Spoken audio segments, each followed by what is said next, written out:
So my topic this week is sickle cell. So it's sickle cell disease, also known as sickle cell anemia, which is an inherited blood disorder. There's an abnormal amount of protein in the patient's red blood cells. So normal healthy red blood cells are round and they move smoothly through the blood vessels to carry oxygen to all parts of the body. But someone who has sickle cell disease or sickle cell anemia, those red blood cells become hard and sticky and become kind of a moon shape, causing clots. So you can see in the picture to the right, the left side is what a normal blood cell looks like versus the sickle cell, which is kind of that moon shape, which causes the obstruction in the blood vessels. So again, to the left is the healthy blood cell versus a sickle red blood cell. And you can just see the difference in how smoothly the healthy red blood cell would move along the bloodstream versus the sickle cell, how it can easily obstruct the vessel. So you see the unrestricted blood flow versus something blocked by the sickle cells.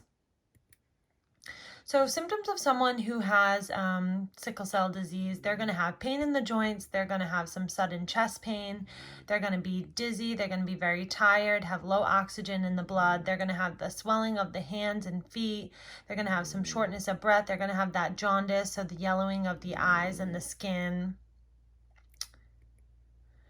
So treatment for sickle cell disease includes medications to actually treat the sickle cell, also pain medications to help with that pain that they're experiencing. So some NSAIDs, ibuprofen, opioid narcotics.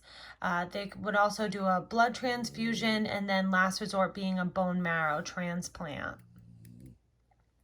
So patient safety for sickle cell, you want to just let them remind them how important it is to get enough fluids, make sure they're preventing that oxygen loss, and also avoiding infection, meaning they're getting their vaccinations and keeping on top of hand hygiene, just doing anything to really prevent getting any sort of infection.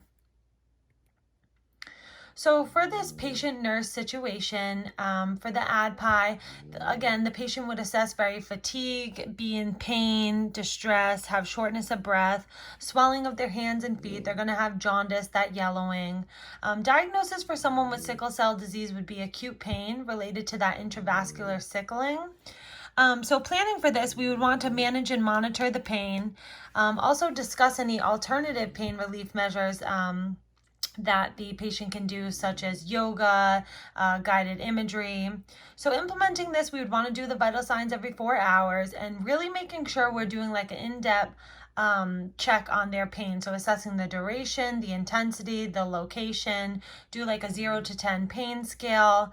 Also practice relaxation techniques with them to reduce that reliance on that pharmacological pain relief. So instead of using the pain medication, what are other methods that they can do to kind of relieve their pain? And then evaluation on this, we would definitely want to educate the patient on, like I said, other pain relief measures.